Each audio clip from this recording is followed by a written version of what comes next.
இத சொன்னா நீங்க நம்ப மாட்டீங்க. போக்மான் சன் அண்ட் மூன் அனிமே வந்து ஸ்டார்டிங்ல நிறைய ஃபேன்ஸுக்கு பிடிக்கவே செய்யாது. 30 டேஸ் 30 ரீல் சேலஞ்சில இது டே 6. இன்னைக்கு நாம போக்மான் சன் அண்ட் மூன் அனிமே பத்தி இருக்கக்கூடிய டாப் 10 ஃபேக்ட்ஸ் பத்தி தான் பார்க்க போறோம். அதுல ஃபர்ஸ்ட் போக்மான் சன் அண்ட் மூன்ல அலோரா ரீஜனை காமிச்சிருப்பாங்க. இத ரியல் வேர்ல்ட்ல இருக்கக்கூடிய ஹவாயை இன்ஸ்பயர் பண்ணி தான் கொண்டு வந்திருப்பாங்க. ரெண்டாவது இந்த அனிமேக்கு வந்து புது ஆர்ட் ஸ்டைல் கொடுத்திருப்பாங்க. அந்த ஆர்ட் ஸ்டைல் வந்து ரொம்பவே எக்ஸ்பிரசிவா இருந்திருக்கும், கார்ட்டூனிஸா இருந்திருக்கும்.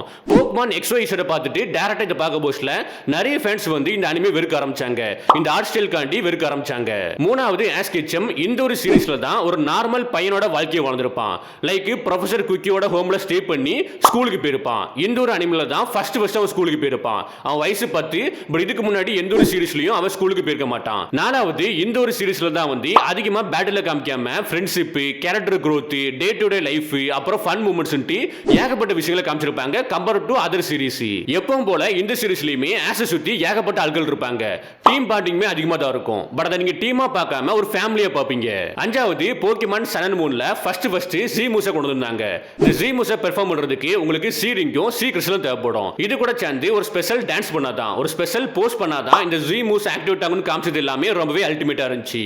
ஆறாவது இந்த சீரிஸ்ல தான் ஃபர்ஸ்ட் ஜிம் சேலஞ்சை கொண்டு வராம ஐலண்ட் ட்ரையல்ஸ் கொண்டு வந்திருப்பாங்க. அது மூலமா உங்களுக்கு சி கிறிஸ்டலுமே கிடைச்சிருக்கும். மொத்தமா அலோரா ரீஜன்ல 4 ஐலண்ட் உண்டு. ஒவ்வொரு ஐலண்ட்லயுமே ஒவ்வொரு ககுனா இருப்பாங்க. அவங்கள டிஃபீட் பண்றது மூலமா உங்களுக்கு சி கிறிஸ்டல் கிடைக்கும். ஏழாவது முக்கியமான விஷயம் என்னன்னு சொல்லி கேட்டீங்கன்னா, இந்த ஒரு சீரிஸ்ல தான் ஃபர்ஸ்ட் போக்கிமானுக்கு ரீஜன் ஃபார்ம் கொடுத்திருப்பாங்க. நம்ம பார்த்து ரசிச்ச ஏகப்பட்ட கிளாசிக் போக்கிமானுக்கு இந்த ஒரு சீரிஸ்ல ஒரு புது ஃபார்ம் கொடுத்திருப்பாங்க. அலோலா ஃபார்ம் கொடுத்திருப்பாங்க. அது மூலமா புது டைப்பையும் ஆட் பண்ணிருப்பாங்க. எக்ஸாம்பிள் ரைச்சுக்கு வந்து அலோலா ஃபார்ம் கொடுத்திருப்பாங்க. ஒரு புது டைப்பையும் ஆட் பண்ணிருப்பாங்க. இதுல அது எலக்ட்ரிக் பிளஸ் சைக்கிக் டைப்பா இருக்கும். எட்டாவது இந்த ஒரு சீரிஸ்ல தான் உங்களுக்கு அல்ட்ரா பீஸ்ட காமிச்சிருப்பாங்க. ஒரு மிஸ்டரிஸான கிரீச்சர் வேற டிமென்ஷன்ல இருந்து இந்த இடத்துக்கு வர மாதிரி அல்ட்ரா ஓம் ஹோல்ல இருந்து வர மாதிரி காமிச்சிருப்பாங்க. ஒன்பதாவது இந்த ஒரு சீரிஸ்ல தான் டீம் ராக்கெட் வந்து ஆக்சுவலி நிறைய டைம் சக்சீட் ஆயிருப்பாங்க. ஆஷையும் பிக்காச்சியும் நிறைய டைம் தோக்கடிச்சிருப்பாங்க.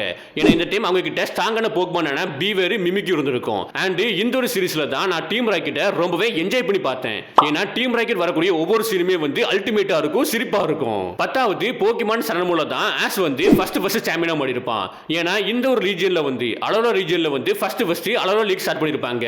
அதுல நம்ம ஆஷ் வின் பண்ணிருப்பான். ஒரு அனிமேல நம்ம ஆஷ் வின் பண்ண முதல் லீக்னா வந்து அது இதுதான். யாருக்கு எப்படின்னு தெளிவா தெரியாது. பட் எனக்கு போக்மான் சன் அண்ட் மூன் வந்து ரொம்பவே பிடிக்கும். பட் நிறைய ஃபேன்ஸுக்கு வந்து போக்மான் சன் அண்ட் மூன் பிடிக்கவே செய்யாது.